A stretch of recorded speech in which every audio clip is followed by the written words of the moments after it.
Hey, everybody, and welcome back to Inside the Force. I'm Dave. He's Casey. Hi, everybody. Welcome back to the show. We've been on a little hiatus, I guess, Just a little bit. last few weeks. Just a little bit. Lots kind of been going down, so we'll dive into all that. But welcome back. We are. Hope everybody had a great Thanksgiving. I know we did. Mm-hmm. We ate a lot and talked Star Wars a lot. But we are back and we're all ready to dive into a lot of conversation. So the last episode actually we had Cody on, and the big news that just broke back then, few weeks ago, was the Cassian Andor series that is dropping and coming to the Disney Plus streaming service. Mm-hmm. So obviously we haven't heard your take on what you think of this show. The Cassian show. It was definitely Cassian show. Dude, I wouldn't have chosen him to getting his own show, but I mean, he's a cool character, so I'm excited to see what else happens. I just think it's one more step to laying some groundwork for building this underworld story, honestly, because it's in that same time period as the Rogue One era, the Solo era, Saw Gerrera, all that stuff, and all these syndicates, and even just what's happening with the Rebellion at this stage, like all this formative years, not just Rebellion, but everything else. I think there's a lot of potential with Cassian with this show, because obviously it's about him and his rise through the Rebellion and becoming a spy, and maybe it touches on Fulcrum or not. That's the only thing, is that it has so much potential to have all these other characters that we've heard about through, like, the Ahsoka novel and the Fulcrum stuff and Bail Organa and all these other characters that we know of around this era. So who knows if they'll go to the limits of what they could do, or if they'll just keep it more contained of just Cassian and just his little of his story and the people that he maybe he doesn't really get involved with anything big or huge like Ahsoka or Bail Organa, although they have huge backstory with the Fulcrum program, I should say. But no, I mean, it's definitely exciting, and then they just announced the showrunner is one of the executive producers for The Americans. So just seeing the people that are involved with it, I can already tell it's going to feel like a spy movie. Totally. It's just going to be like an awesome, maybe slightly gritty, because Americans, from what I've heard and seen a little bit, it's kind of gritty. So I think it's going to feel mature, and it's going to feel like a spy movie, which is exciting. Not like a James Bond necessarily, but just like a espionage and like a Bourne thing. Maybe. Yeah, more definitely. Yeah, it's better. More like a Bourne movie. Yeah. So. Yeah, I think we and I don't think I even really thought about it until Cody had mentioned when we were recording how he's like, what if the Rebel characters showed up? And I was like, wow, that would be nuts. That is, I don't know how that would fit.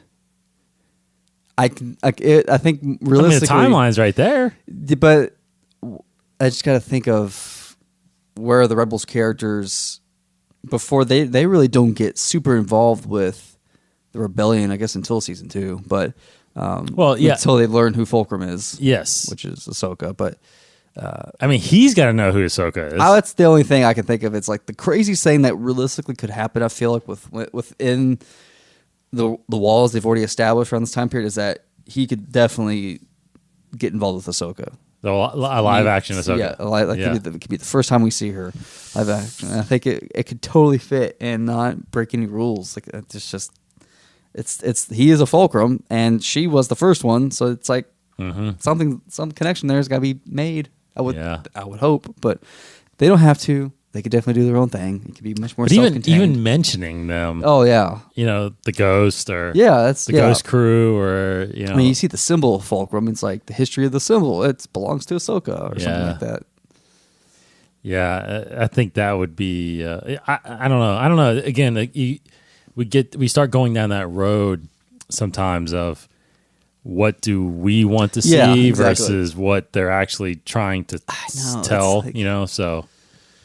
Yeah, that's why I'm not gonna hold to what I want to see. Not until we see that. Unfortunately, that. Well, yeah, they gotta have. Are they gonna shoot anything before Celebration? I don't think so. I think it starts around the summertime. Okay, late so this spring, is not debuting probably. I don't know what they could. I don't think there's no way it can debut when the series, Mm-hmm. when the streaming service opens. Yeah, I'll probably wait till once Mandalorian rolls out a little bit, then it'll come out maybe the next part every after other that. year, probably alternating years, I guess, or just right after. Because I mean, and it's another thing we've got to speculate about eventually is Mandalorian. Is it going to be the Netflix route of all episodes come out, you binge it, or is it doing what DC Universe is doing? Actually, they're releasing their original content one weekend. Like Titans right now is 1 week, every Friday, which I don't like. I don't like that. I like waiting because it prevents me from watching it. I'm waiting until they're all out, then I'm going to watch them. But they've already shot all of that. Yes. Just like Mandalorian, they're just releasing it like TV show. Like with Smallville and Arrow, all these shows now, they shoot and release at the same time. Yeah, they're like 3 weeks or so. They overlap a little bit. But yeah, no, these shows, even though like Mandalorian, I'm pretty sure they're shooting all. They're shooting like a movie. Yeah, they shoot it all. Who knows?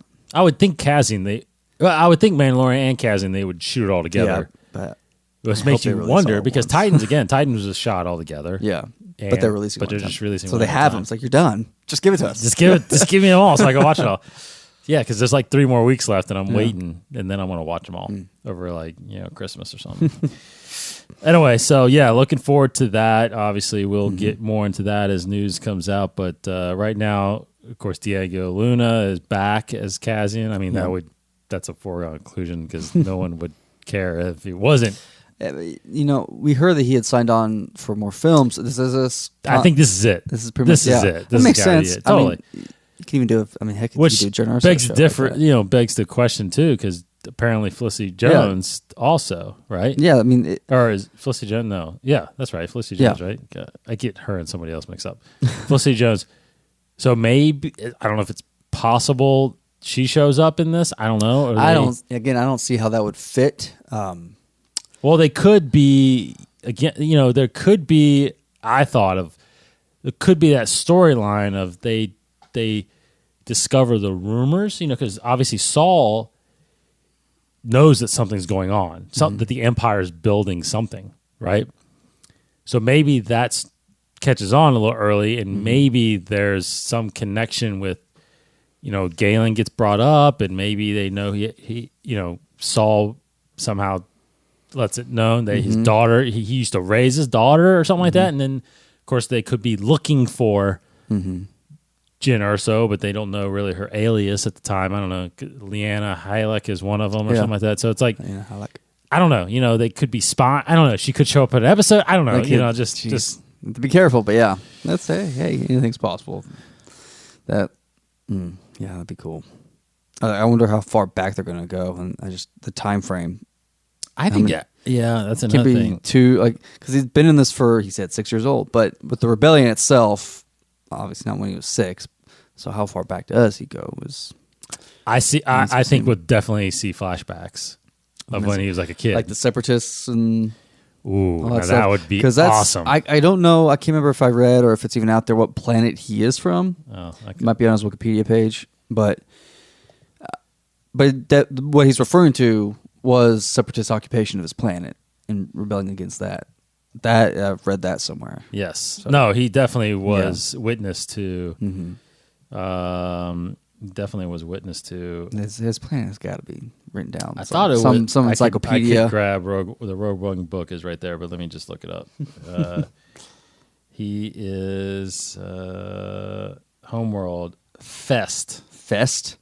The heck? Yeah, Fest. Never heard of it. Big party planet. This is canon. Fest was a planet located in the Artifice sector of the galaxy's outer rim territories and was homeworld of Cassian, Geron, Andor. At some point, Fest was savaged by the Galactic Empire during the early rebellion.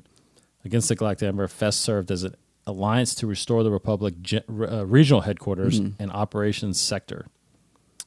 Fest was included in a map of the galaxy that listed safe worlds, starfighter hubs as at level 5 or higher, regional headquarters and operational sectors, and deep space caches. So maybe he was more so referring to the Empire there. I know I've read somewhere that I thought that he was on a separatist controlled planet for a while, but we're talking about 19 years, and does it have his age there when he was born?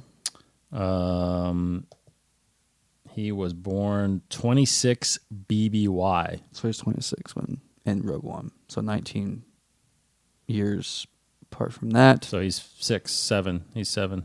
About when the Empire formed? When the Empire formed. At the end of the Clone Wars. So he's 6 years old. So he's the middle of the Clone Wars that we're talking about. Yeah, and his planet sounds like it was rebelling early on. Yeah. From when the Empire formed. Yeah, in Fest, coincidentally enough, it says the only time it's actually mentioned in canon is in the by whatever son story and from a certain point of view.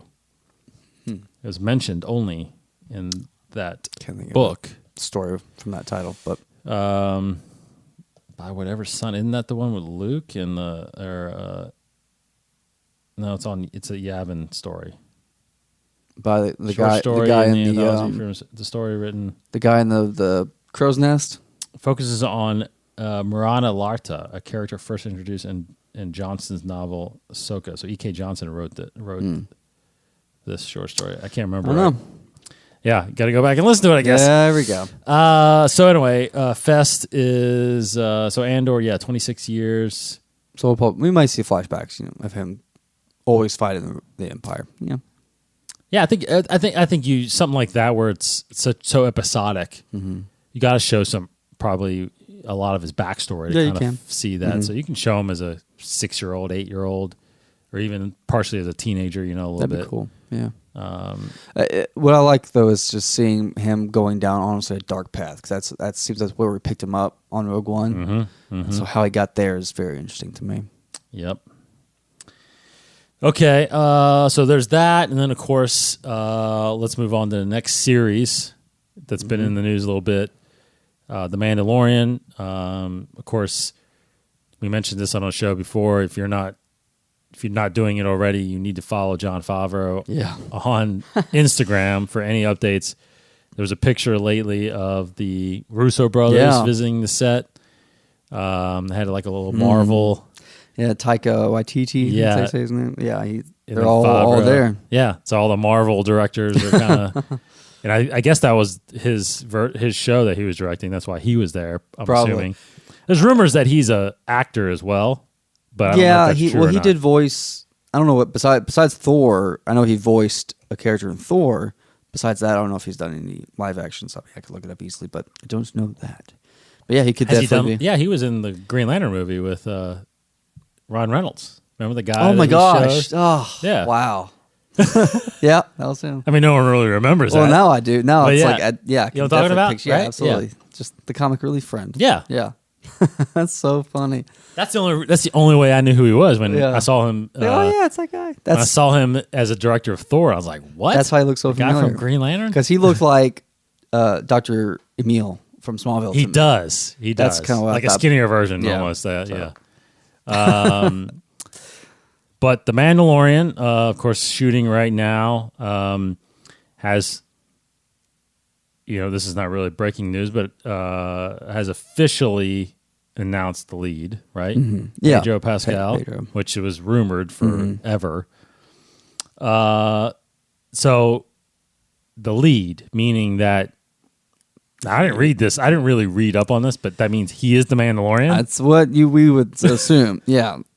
We're assuming the lead, the Mandalorian is the lead in the show. Yeah. Okay. The Mandalorian. Now, if he was actually the guy in the suit in that photo that was released, that could have been I don't know, because he was announced later. But were they shooting with him that early on? You would think we would have seen him, but because it sounds like it looks like they're shooting in a very public place. Now, what else? Because I know him from Game of Thrones, which most people do. That's his biggest thing. He's in Narcos. I think maybe only season 2.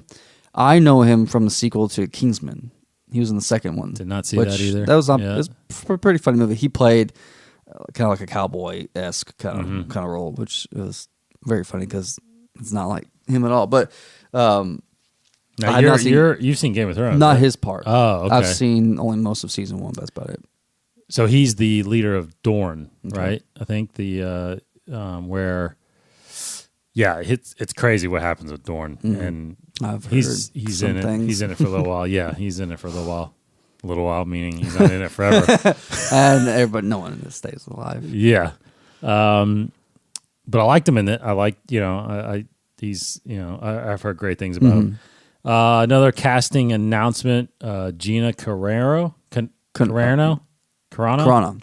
Gina Carano Yeah. is announced. Yeah, That was about her a week or role two isn't. ago. Yeah. No, nothing but role-wise. I don't know when it was announced, unless it was subtly announced in the article that I read. Because I was reading an article when that was announcing the casting showrunner. Within that, it started talking about Mandalorian, and in that it said Pedro Pascal, Gina Carano, but also said Nick Nolte. Nick Nolte is confirmed Like, to be. why in is that not Mandalorian. more of a headline news article? That's insane. I know. Such a surprising random casting, I feel like, but I can only picture him being some like caveman-esque, just like walking out of a cave, really rough, crazy Star Wars character. I can't think of him as anything too clean cut, like an Imperial or. When I think of Nick Nolte, and I think there's a picture of him right here where he's like old and gray. Yeah, exactly like that. Like Incredible Hulk, just weird looking. So I picture him as one or two things, but first I actually picture him as kind of the Obi-Wan where he's trained this like a guy. Mandalorian? Yeah, like his mentor or something like that. That's kind of what I envisioned at first. But then the other thing is I kind of envision maybe the villain. Yeah, if that villain isn't Imperial, because he does not scream Imperial. I don't think he's an Imperial. I think he's like, because there are some stormtroopers. He's like some gangster or some leader or some mob underworld. family or underworld that would be cool. family. Yeah, that's what I'm. It's one of those two things. I can see him as a really rough New Republic general or Republic general, or something like that. Maybe like a captain. Like if they are involved, we haven't seen. I don't think we've seen any signs of New Republic. No, I haven't photos. Yet. We've seen some stormtroopers. Mm-hmm. That's really about it. Some creatures and stuff like that. It'd be cool if we saw some New Republic flags and that kind of. That would be nice. But I don't know. We better. Yeah, we should see some of that stuff. Haven't heard any talks of because this is. This is 3 years after Return of the Jedi, right? Same year as Last Shot, basically. Yes. Ben would be 2. So a couple years after Jakku. Mm-hmm. So yeah, they've established the government and they're spreading, because I gotta think as fast as the First Order apparently took over the galaxy, the Republic could spread the flags and the government. Yeah, you know what I mean? Why not? Yeah. I mean, I feel like the First Order took over like overnight. They're controlling everything. They're all over the galaxy and military. So, but yeah, Nick Nolte, Pedro Pascal, Gina Carano, and that's the main cast so far. Of course, we'll get some more, I'm sure, throughout the time of shooting. Side note, Favreau, did you see the Lion King trailer? Oh yes, I mean, dang, all the feels. It was. Gosh, it gave me chills. Yeah, hearing that song play. I mean, it was Pride Rock. Yeah, so it was Pride the Lion King. And it's funny because people were on Twitter. I saw that they were like, "Is this really live action?" Yeah, it's not. It's not live action. It's all CG. Yeah, but live action. What's that word it's mean? Photoreal, I guess. Yeah. If live action means does it have to be practical? I mean, or does it mean it's not? I mean, it's animated. It's animated. It's 3D animated, right? It's just so real looking. Live action. Yeah. I don't know. Yeah. It's just like Incredibles, but more complex textures that make it look real. I mean, that's all it is. So I mean, maybe the actual scene is motion. I don't think it's motion captured. I don't think so either. I don't know. I don't remember hearing that it was motion captured. It's full CG. I think it is full CG. I mean, I don't know. I mean, unless the guy just not the actors, but some actors to just mimic and Yeah, I walk have like the no animals. I idea. don't know. It is a tangent. Is that but live action then? Is that considered live action? that's the big debate when you have real people acting it out, like Avatar. yeah. You know, Or any apes. or any any Like Andy film. Serkis. Yeah, He's an actor, man. yeah. Okay. But hey, it relates because there's Star Wars actors in that film. Yes, there Donald are. Glover Well, is and Jon Simba. Favreau Jon directed Favreau. Come on, Yeah, no, it's relevant. It's relevant. Mufasa, the real Mufasa, James Earl Jones. James Earl Jones, Darth Vader's in it. I mean, come Yeah. on. All right, that comes out next summer, by the way. Boom. Yep. 2019 is Disney is like a huge year for Disney. Yeah. I mean, massive. Mm-hmm. All right, Taking all the so what's that? They're taking all the money. Plus, you got Celebration and D23 next year. Yeah, can't do both, but No, do one. Can't do both. Celebration, Avengers, Star Wars, Lion King, Disney Plus. Disney Plus. I know. Gosh, take all my money. Okay, so really quick. So a couple things before we get into our main topic here. Actually, the next big thing was, and this kind of came out of nowhere for me, but Star Wars Galaxy of Adventures. Yeah. And Star Wars YouTube's kids channel, Star Wars Kids Kids, channel. yeah.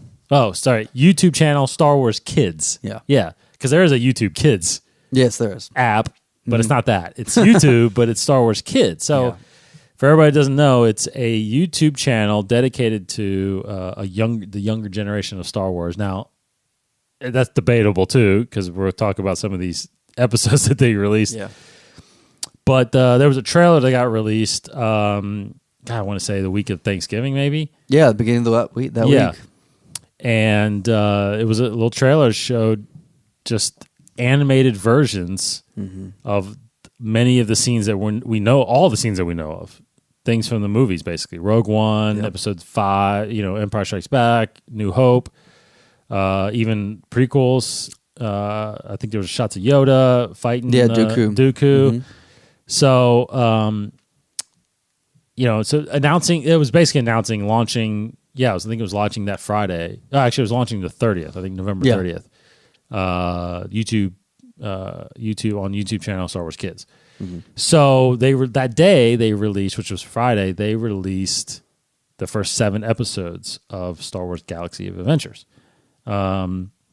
Really short, under 1 minute pieces. Now, they're really what they end up being is very kind of short, informational based kind of overview of characters or scenes. Yeah, little snapshots. Of the movies. For example, like the Luke trapped in the cave, the Wampa cave, him getting freed. You had Leia with the droids, and injecting the map or the location of the or the Death Star plans, and R2. You had a couple other ones. You had Luke getting the lightsaber for the first time. I don't know what do you think about this direction a little bit for this? Interesting. I keep trying to think, like, what are they trying to do with this? Because I know they're launching toys, obviously, with this style, which of course is whatever. People get up in arms about that, but it's fine. I do like the animation a lot, and I think it's a cool idea. It's kind of jarring at first when you hear the old audio mash up with this cool modern kind of animation. That, like, to me, obviously we know it's old and the new kind of mixed together, so it's a little off-putting for a second, but it is very cool animation, and the way they interpret the scenes is very creative. I love where Luke gets the saber for the first time. It really puts you in his head of experiencing that moment, and in a very surreal way. It's very engaging, very interactive, and really cool. Love the Han Solo one, because some of these have voiceover with it. They kind of guide you through the story. A little bit of saying, like, Han Solo, you always need a good co-pilot to get you through situations, kind of thing. So there's little lessons at some point in every single one. I don't think there was one for the Vader one, because that's pretty dark. But but they are cool, and I don't know if they're all. They talk about a lot of these being retellings of scenes from the films. But I think some of them are going to end up being new stuff, like little added parts to these scenes, maybe more like a Forces of Destiny thing, but still very short and not really a solid like story, but it still has some sort of a narrative or lesson they say involved with it.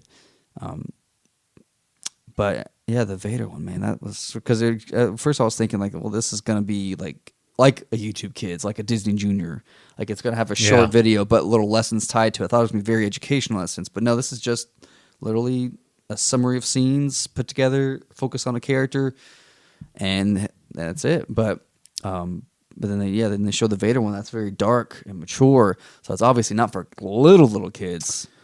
Like this is still that kind of, I would say, Resistance demographic, or a little older. It can be a little older, like to the Rebels demographic, but because Vader was killing people. He wasn't stabbing lightsabers through people, like he was in the film, but he was slicing and hitting guys together and throwing them against the wall.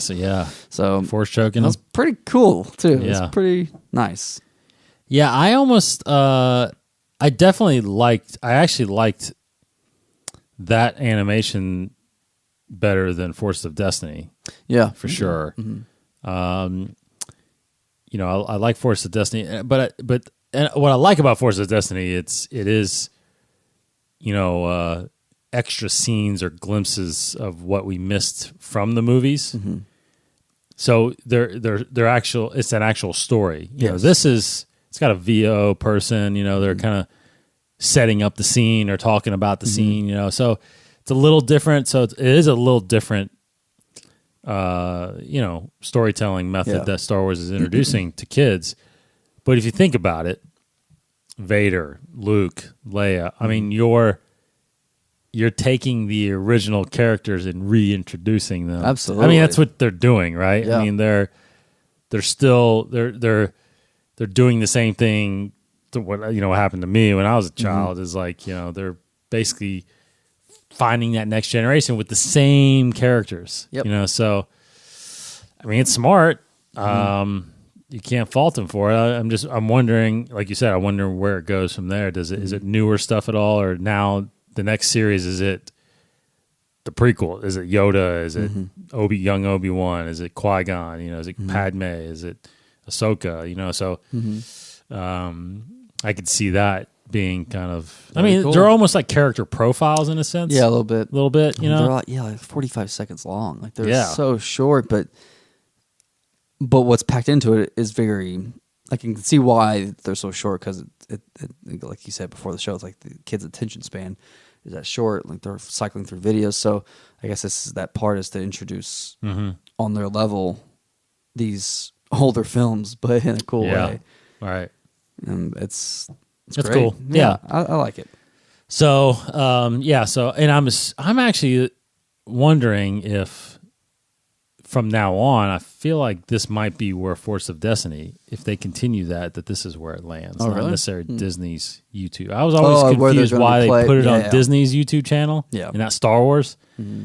But now they have a place for the kids stuff. So it's possible that it starts landing there. Because actually, I think they have the Force of Destiny playlist on the kids' YouTube channel. I think and they have their own whole website too, StarWarsKids.com. It's a whole. I didn't know that. Yeah, that's where I saw the full trailer on StarWarsKids.com. Oh yeah, okay. So yeah. See, it's part of that Disney LOL app. Yeah, that's very kid related because it's. Let's see what that is. It's crazy. Huh? Is it crazy? It's for kids for sure. Oh yeah. Like it is it's like a swipe thing. Just like a goofy... It's like a constant like swipe thing. Just content. Oh content. So it's the only reason I say that is we actually were is completely sidebar. Sorry, but Casey and I work for the same company, but we were in the bid for doing work for the Disney app, this app. So I had to look. I was looking into it, and I was like, "This is a lot of content." Like it's just. It's because it's one of them things. It's weird. It's like it's like a 9x16 ad. And sometimes it has video in it. Sometimes it doesn't. Yeah, weird. And then you just swipe it to the next thing. Yeah. So kids are just like, and then they stop and when they see something they want to watch or they click on. I mean, it's crazy. Anyway, it's a whole new way of doing things. Anyway, so go check it out if you want to see it. Disney LOL. But Star Wars Kids, it's got that big logo on there, so that's why. But yeah, if you go to, I'll go to it. But if you go to YouTube, I think I want to say that they have Star Wars Kids is, I think their playlist. No, playing. Yeah, no, it was Resistance, Force of Destiny. Yeah. So Cool. So they've got Force of Destiny on there, and they've got the Resistance stuff on there too. So, and there's also they released 3 episodes of what they called Fun Facts, Galaxy of Avengers Fun Facts, and those are actually literally informational based videos. They highlighted Luke, they highlighted Vader, and they highlighted, so it's a little backstory of Vader. Like it talks about like he was a Jedi, Anakin Skywalker, and he cool. Yeah. And then there's one called Starships, and they highlighted some of the starships. That's a good idea. Yeah, so it's basically just a profile thing, on YouTube Kids, get the kids excited about Star Wars. Okay, so little quick news too. There's a really great video out there if you haven't seen it. We retweeted it. It's an updated look at Galaxy's Edge or Batu, Black Spire Outpost. John Williams scored it. I don't know did you see that video? Yeah. Did you see the shot of John Williams? I can think of it. He, he was. It's been a while. He was sick for a little while. Yes, right. Like he had shaved beard. Oh yeah, shaved head. I think he was just all bald, and he was up there composing. So he's doing good right now. But I mean, it was different to see the trademark beard and glasses and stuff like that. It was weird.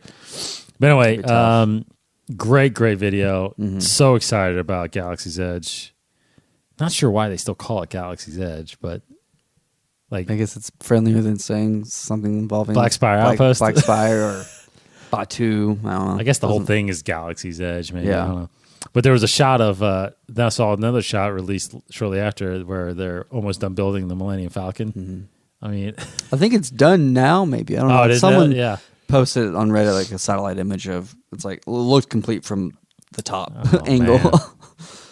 So, and I think at the end of the video, it says, I think it's the end of that video. It says, so Disneyland in California will open in May.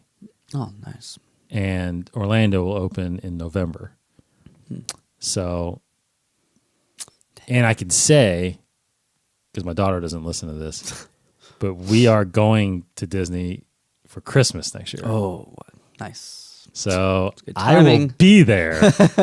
And I will experience it for it'll be open hopefully a few weeks, maybe. I don't know. I don't know though. I guess if there's delays, maybe. But busiest Christmas season there. Oh my gosh, can you imagine? Yeah. Luckily, we're already booked and reserved, so we did the what they call the bounce back.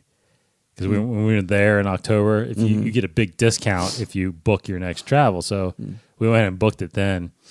Nice. But my daughter's birthday is the 20th of December. So we're having her open. Oh. We're leaving for Disney, and we're going to leave the 20th. We're going to leave that day. Crap. Yeah.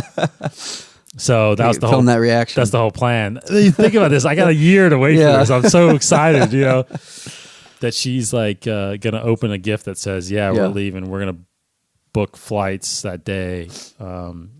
And we're going to be there through the 26th. So cool. We're going to be there during Christmas. But anyway, nice. I heard it's incredible down there during like people. It's funny because it's both sides of the fence. People have said it's the greatest time, but it is the worst time because of so many people. Right. But they said it's incredible the way it looks. How magical it is. Yeah. I mean, I've gone 4 years during Halloween, and it's cool. But I'm ready to see something different. Yeah. I'm ready to see Christmas. So I've never done it. Well, I've done it on 4th of July, but I've never done it on a holiday. Yeah, like that, yeah. So.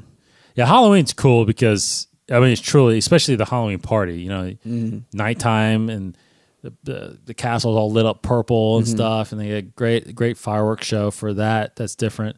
But Christmas, I heard it's I mean, they make it snow. Like it's snowing, and it's like, yeah. It's anyway. I can't wait. I'm a Disney junkie. What can I say? And Casey is too, actually. Battlefront 2 update. Have you even looked at that yet? I haven't. Is part of it's out, but not the whole thing. I don't think, right? Or is it all out? I think now? It's all out now. I think it just got released. I've only this weekend. seen the clips and the character profiles that they've been putting up for Obi-Wan and Grievous. Grievous was a few weeks ago, and then now it's Obi-Wan and Geonosis. I think it just got released. Right? Yeah, I saw his Jedi Master outfit from Revenge of the Sith. He has with the robe on, without the robe, but also his Clone Wars costume. Have you seen that? Oh, I haven't seen that. It's Ewan McGregor's face, basically, but with the Clone Wars armor. Oh, really? So over his Jedi suit? Just like how it is in the cartoon, yeah. Wow. That's something you can unlock and get as well. And, of course, James Arnold Taylor is the voice of that Obi-Wan, and it's such an awesome combination of, like, the movies and prequels and Clone Wars and all of it. So it's definitely bringing the excitement back. Because the map is great, looks great too. I've seen the gameplay. But what I want, and I know they're not going to do it, but what I wish they would do is very similar to the update that included the next chapter in the Iden story. You know, I wish with these updates, these new characters, why can't they do like just a one level story? Gosh, that'd be such a tease campaign. You know what I'm saying? Yeah. Like, give me an Obi-Wan story. In a mission that he goes on in the Clone Wars, and I can play that character, because to me I just haven't been attached to the multiplayer in this like I was in the first Battlefront. For one, I don't have the time, but the second time is like they changed a lot. Yeah, it just feels different. They've updated it because I played it. I think it was about a month ago, but I picked it back up just to play a little bit of it, and it looked like they had changed a lot and made it better. It felt pretty different. They added some new games, some new maps. You know, I played the castle, played the Han Solo. You did the Ewok thing too, didn't you? I did the Ewok thing. That was pretty freaky. I think that's still around. I think they brought that back. Yeah, maybe. But when Solo came out, I did some of the Solo stuff, and so that was back in May. But I did this late summer, and it was cool. I really enjoyed it. They definitely changed it. They're trying to make it better, but it is missing some things still from the first Battlefront game. It's just missing for us that want campaigns, or that is storytelling. Part of it. That's I wish they would just do that. I mean, there's still rumors going around that they're still working on that, like a big open. I've heard from things of open world games to just simple. Yeah, that RPGs. Jedi game that's coming out apparently in the next year. There's something big, yeah. There's a big story campaign. It's called Star Wars Jedi, and I can't remember Fallen something. Fallen Order. Fallen Order or something like that. Yeah. So they're working on it, but I just don't. I mean, with Battlefront, with as much updating they do, like and you got the map already. Just do a little campaign. Put more, a couple $100 into it to make the campaign. Why not? You got the money. Yeah, come on. It's the most lucrative market. I mean, I think you would make a lot of Star Wars fans satisfied with that kind of game like that. Oh my gosh, yeah. Give me Grand Theft Auto, but in Star Wars. Yeah, that's it. That's right? what everybody's been saying forever. Come on. You just put a skin over Grand Theft Auto. That's all these other companies do. You just reskin it. Just reskin it. Red Dead Redemption 2 is huge right now. It's just a reskinned Grand Theft Auto with the Battle Western. Yeah, basically, that's it. What it is, right? I feel like that's what it is. You go around just causing havoc and stealing stuff, and see, come on, man, put that in Star Wars. That's what you do. Make it Boba Fett. Yeah. And I think you choose. You do your Boba Fett smoke. You maybe have your factions. That would be a huge. That would be freaking massive. Game. Yeah, that'd be hard to do. And I would not. I would be doing nothing but playing that game. Yeah, the whole thing as the Jedi, then the Sith, and the Smuggler, and the Rebel Stormtrooper, scoundrel, everything. So, oh my gosh, nuts. There you go. All I need, just give me 5% of it. Yeah, that's 1%, 1%, just 1%. It's still a lot of money. A lot of money. Okay, so let's dive into. We normally don't do this. That's really all the news. We would run through those news. we really don't do this much, but I do want to start talking about a little bit because it's starting to surface. We're getting some episode 9 rumors that are coming about. Star Wars. Last couple days. Yes, just in the last couple of days. New Star Wars Newsnet has reported, and I think basically, correct me if I'm wrong, but I feel like they're reporting. I mean, they're reporting a lot of news that making Star Wars was rumored to have released a few. They're back in the day, a little bit, months ago. Making Star Wars is definitely making the rounds. So this bit of rumor is basically two big things that I wanted to really touch on. One is the supposed release of timeline, where this lands in the timeline, episode 9. And then the other one is regarding Kylo Ren. So first off, the timeline, there apparently the rumor is that episode 9 takes place a year after episode 8. There were big speculations, obviously, after episode 8 came out, that 9 would be shortly after, or maybe even 5 years later. But it seems like it's landing about a year, which would basically make it similar to Empire to Jedi, because that was about a year. What do you think? You think that's a good time? I like that. I mean, I think any amount of time within 5 years would be great. 1 year and definitely minimum of 1 year. I think you just need some time to distance yourself and to the new rebels, I guess, whatever they're going to call themselves, need time to rebuild.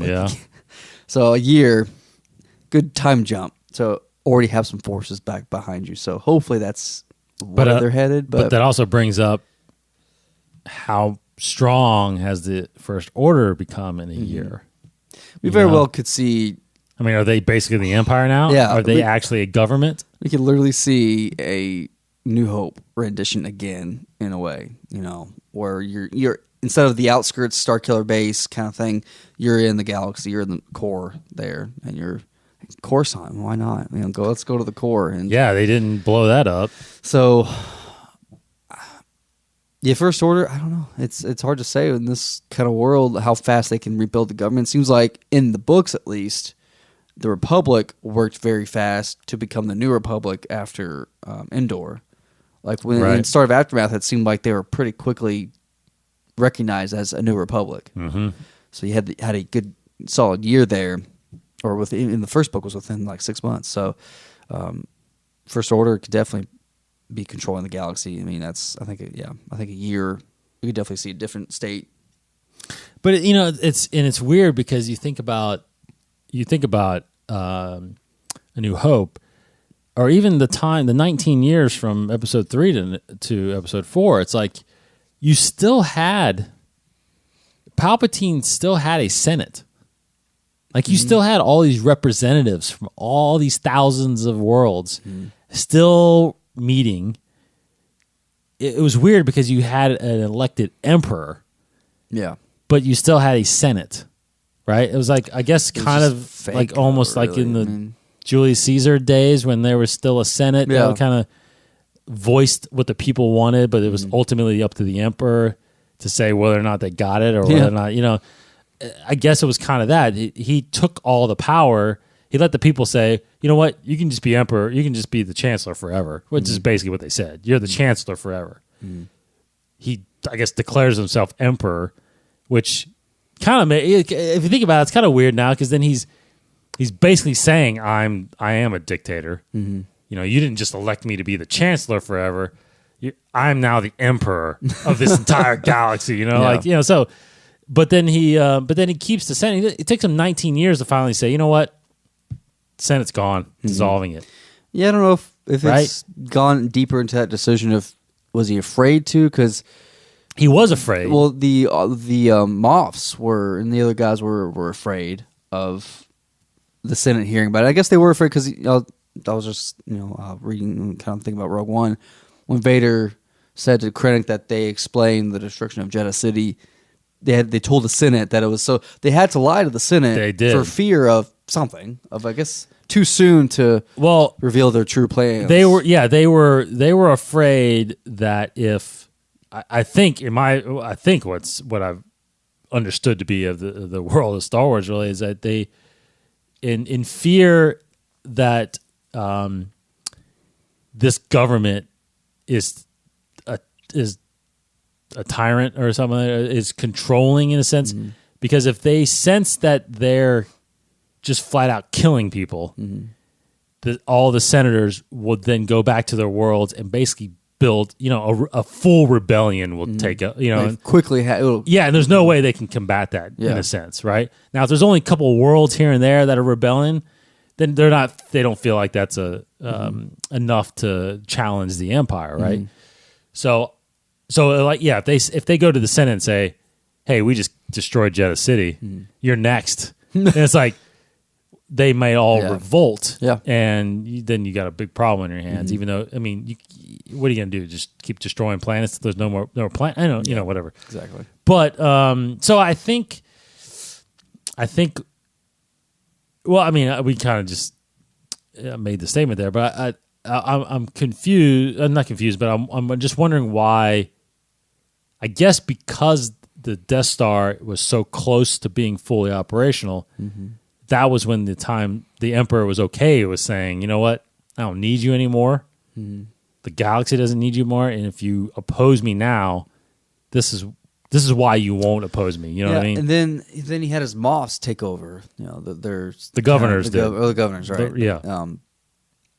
So I guess it just took that much time to get all the pieces in place. Yeah. Well, I do really think it was the Death Star. Like, if the Death Star was ready, like 5 years after the Clone Wars, I think then he would have said, no more Senate.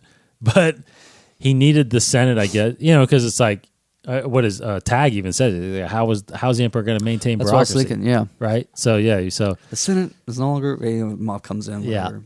Grand Moff Tarkin. I mean, it's crazy to think. Like, I remember as a kid, I had no idea what they were saying. Right. Now that I'm older, I understand politics. I'm like, that completely makes sense. Yeah. Like you don't want to disrupt the masses, so you have the leaders tell everybody it's okay, everything's cool. But now it's like they don't care because they got this ultimate thing that can destroy them if they. But fear will keep the locals in line, right? But tie that back though, because you're making the point. I guess is the First Order just straight up destroy the Senate right off the bat. Yes, so that's what I'm saying. Like, did they establish an actual government, or is Kylo Ren just the sole leader of the? Like how? I'm wondering after this year, are they even worried about the politics, or if they are martial law basically? Exactly. Are they just government? Rule by fear, rule by military. Has he moved into the Emperor's old temple, which was the Jedi Council, which was the Jedi Temple on Coruscant, and he's just up there on his throne. And anyway, I don't know.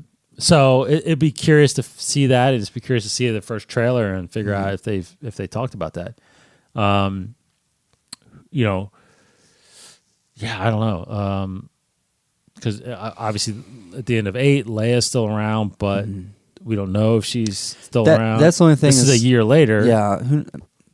We were thinking like 5 years down the road, I think it'd be enough time for her to age a little bit as a character and to, pass away for natural causes kind of a thing. Whereas now I'm starting to think she's not that old in the Star Wars kind of, she was still like probably in her 50s, I guess. I don't know how old. She was in her 60s now. Like she was her age when she passed. Or Leia. Yeah, or her when she passed, and when Carrie Fisher passed away. Her age in real life was the age of Leia, basically. She was 19, I think, when she, right. It corresponded. So she was in her 50s, I think, right, or 60s. I think early 60s, late 50s, yeah. So, they could, I think, in that year time span, if my theory is correct, and we talked about this, where she's already passed by the start of 9. Correct, yeah. So if that is true, then within that year, she's had to, I think, a sickness or like an illness, And while we were talking here, I was just thinking too, like, what could it be? Just top of my head, brainstorming is, what if to make some of the haters happy, which from Last Jedi, when she was in space and she did a whole Mary Poppins thing. She was in space too long, and then she had space sickness, and then that made her pass away. Yeah, that makes sense. Just carried on for the year and just kept growing and getting worse. So I don't know. So there could be some strange Star Wars sickness out there. So yeah, or she's alive and they somehow make her in the movie. That's possible too. That's what everybody keeps hoping. Yeah, but ultimately, the other thing was the rumor that Kylo Ren. Speaking of Kylo Ren, he actually assembles his destroyed helmet or mask. I can see him in his office, like super gluing it back together. That's the thing. I'm sorry. That's the thing is that the description of it is pretty detailed. Where they say it looks like a red. All the cracks are filled with this red. That could look pretty cool. Yeah. So when he puts it on, it's got these red kind of like crimson the look to it. Is red. You see all the glue lines. Yeah. So literally, he's glue. Yeah. He takes red glue, puts it together. But they said what I read was that someone was saying how it kind of has that Darth Maul Vader combination. You know what I mean? I can see that. Yeah, that's cool. So I was like, wow, that's actually interesting. And so the rumor is that we're going to get Kylo Ren back in his mask. It makes perfect sense. And I was talking to Cody about this earlier. Is the mask is just a perfect symbolism of his evolution as a character. You know, he hid behind it in Force Awakens. He destroyed it to come out of his shell in a sense in Last Jedi to become not just Ben Solo, but like Kylo Ren, Ben Solo. He's accepting of who he is. Whereas this one, it's like he's almost retreating in a way, or it's evolved to an even bigger step of accepting accepting the darkness over his true face. Yes, and just becoming this new crazy monster. You know, so it's he's pure evil now. Yeah, pretty much. He's pure evil now. Full blown evil. Yeah. And then of course some minor spoilers or rumors, not spoilers because we don't know. Rumors is that we are going to see the Knights of Ren, and that which I think everybody understands this. The final battle is Rey and Kylo fighting. So we'll see. We'll see. Anyway, but of course, rumors are again starting to speculate on when we're actually going to get a teaser or a trailer. I still am hopeful that it's this month, but it doesn't look like it's going to be this month. Well, December? Yes. Yeah, with the rumor of Avengers, I mean, the Captain Marvel trailer should already be out by now. Yes. But and then apparently Avengers is dropping this week, and apparently I just saw on Twitter too that Spider-Man is dropping this week. Oh my gosh! Far From Home. Well, if my thinking is if Disney releases all those trailers this week, I think by the like Christmas, maybe we can get a Star Wars teaser. Yeah, I was hoping. Bless you. I was hoping with Mary Poppins coming out, I was going to be on that, but all these other ones are going to be on that. Yeah, Captain Marvel, Avengers. So I don't know. I don't know if because I gotta feel like.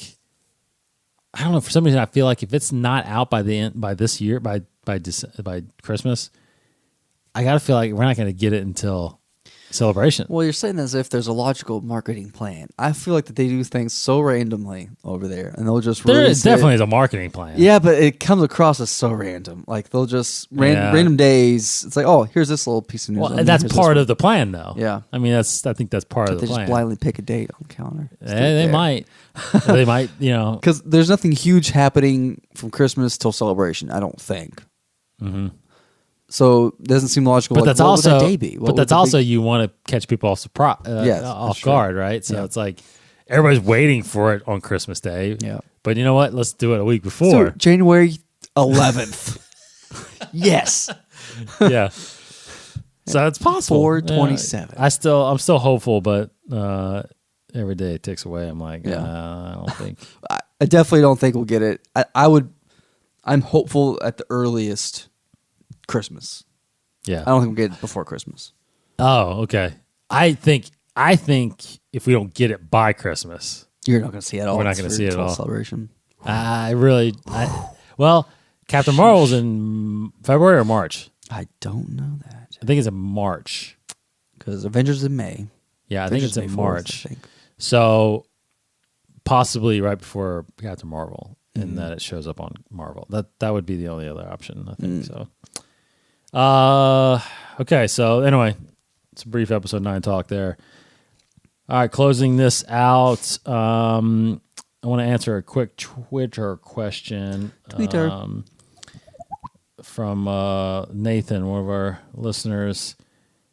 And sorry, Nathan, I know you asked this a while ago, but we haven't done a show since. But I am getting to it because I thought about it for a while, and I tried to do as much research as I could. It's an interesting question. So Nathan writes us, he's at Gotta Petrie. Lost my copy, so I can't check. I'm puzzled by these chrome First Order troopers, referencing Star Wars Resistance. I thought the Phasma novel said only Phasma and Cardinal had colored armor. Was Cardinal self-absorbed / deceived? Did I misread? Do we know when Resistance falls in connection with the Phasma book? That last question definitely can be answered. Resistance, as we know, falls. It starts 6 months before The Force Awakens. Mm-hmm. The Phasma book, even though it spans a long period of time, it eventually leads up right to The Force Awakens. Right. Basically where she is within the First Order. Now, Phasma has a long history, and the book covers pretty much all of it, where she is discovered on her home planet of Parnassus, and we discover how she finds the armor and gets the armor there. So, yes, I think at the time, she was the only different trooper with a different armor. I think she had a chrome armor. I think that Cardinal at the time was the only one that was red, because he was kind of he was not Armitage. Wait, which one's Hux? Yeah, Hux. Brindle. Brindle is his father, right? Yep. So Brindle's right-hand man was Cardinal. And so it's almost as if, of course, even though Phasma kind of took favor by Brindle Hux, eventually, the death of Brindle Hux, she obviously became first lieutenant, basically, or first captain to Hermitage. Is it Hermitage? I think it's Hermitage. Hermitage, I think, yeah. Hux. The current General Hux. So, yes, they were at the time, I think, their own, but now as we watch Resistance, we are seeing that there are other colored ones. There has been a kind of a yellow chromed, gold chromed trooper. There's been kind of a red pilot suit that's kind of trooperish. It doesn't look like a First Order trooper, but it was kind of... so, yeah, they're popping up. I haven't actually found a full explanation of the difference between, because they do have the same symbolic shoulder colors like the stormtroopers, the old stormtroopers did, that designate their ranks. Of course, we saw in episode 8, the executioners have a little bit different. They have like a black and white striped, split. So there's definitely some differences. Of course, the First Order ties are black armored still. Yeah. So you got different armors. It's just I think we're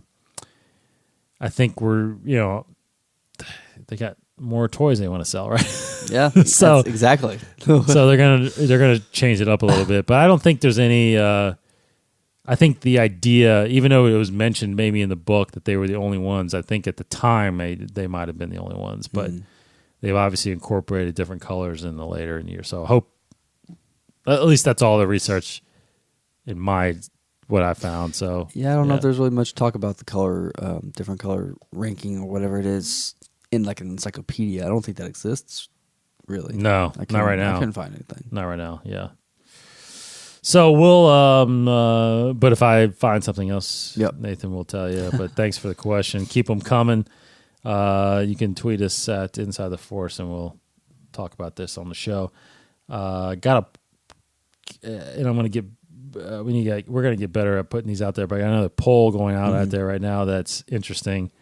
Still got a day left of it, but Star Wars Resistance. I wanted to see who's watching it. What do you think about it? I don't know if you saw. Did you see that? Yes, so couldn't vote on it yet. The 4 I put 4 options on there. What do you think of the series so far? One is love it. The other one's like it. Third option is the third option is needs to get better. Yeah. Or the fourth option is haven't seen it. Mm-hmm. And actually, right now it's 34% is in the lead, and it's haven't seen it. Yeah. Yep. Very curious. Next is love it though. 31% love it. Mm-hmm. So I don't know. We'll see. I'm on the like it actually right now. Yeah. I mean, me too. I'm behind a couple episodes, but I'm on the like it. I'm behind, man. This has been a busy season, but from what I have seen, yeah, I like it just because it's like Forces of Destiny. Although Forces of Destiny in some ways contributed to the canon in ways that I didn't expect it, but like this show is still a little superficial in the sense that it's not going to dig too deep in canon and like reveal new crazy. Not that we know yet. Exactly. Yes. So I am open to surprise. Yeah. With this show, just like I was with Rebels, and But again, rumors I've read or speculations that this will overlap with episode 7 and 8, and possibly even go beyond 8. Yeah, and there's a world of possibilities then. Mm-hmm. So times that we see characters we're familiar with, and situations that we're even what we're talking about now. If it's after 8, what's happening in the world in the galaxy at that point? It could bridge a lot of the gap between 8 and 9. So we'll see. Interesting to see how that poll runs after this first season. Where everybody's at with that. All right. Anything else, Case? I don't think so. I think we're caught up now. So thanks for sticking with us. Thanks for catching up with us. Of course, go to InsideTheForce.com for all our past episodes. Follow us on Instagram, Twitter, Facebook, all that good stuff. Thanks, everybody. Hope everybody had a great Thanksgiving. We'll be back next week. Hope everybody takes care of yourself and gets ready for the holidays. It's getting cold where we're at. So stay warm. He's Kryptonian1138 on Twitter. I'm DCottingham21. Hope everybody has a great rest of the week. For Casey. We need a statement, not a manifesto. The Holy City will be enough for today. Nice. Rogue One. Yeah. I wasn't going to do it, but do we got the... Should we say what we excited about? We could. I'm just going to say it. All right. So, real fast, we'll talk more about it next week. Expected. But Casey and I excited to announce that we have been accepted to broadcast. To return. Sorry. Yes. To return to the podcast stage at Star Wars Celebration. Yeah. So we will be there. We will be there. Mm-hmm. We don't know when yet. Right. We get all the details of that, but excited to announce that we will be there April. One of the times. We'll be there all weekend. 4 but days. Yeah. We'll be one of those days we will be broadcasting. And, just like last time, if you didn't hear the show or obviously weren't there, but we're going to have a lot more fun. We're going to get the crowd involved. We're going to have a ton of stuff to give away. So come see us. Going to try to, we'll do our best to get, I think Cody's going to join us this time, hopefully. Anyway, going to be a lot of fun. So hopefully we get a good time slot. I know. Please. Hopefully it's actually later in the weekend. Yeah. I want to see all the cool panels. Yes. We got some camping out to do, I'm sure. Yeah. All right. So again, more on that later, but we appreciate, we actually truthfully, and I think you said it best, like we feel very honored to be able to do this, to be able to be a part of Star Wars Celebration, something we love dearly. So, and again, we'll talk more about already just the welcome that we've received to the podcast stage has been so much more friendly, and not to say it wasn't friendly, but I don't know, gratuitous. It's been so much more welcoming. We've been offered so many benefits already. Absolutely. And it's been wonderful. It has been. Again, more on that later. Yes. Appreciate it. Thanks, everybody, for listening. Have a great week. He's Casey. Goodbye, everybody. I'm Dave. May the Force be with you.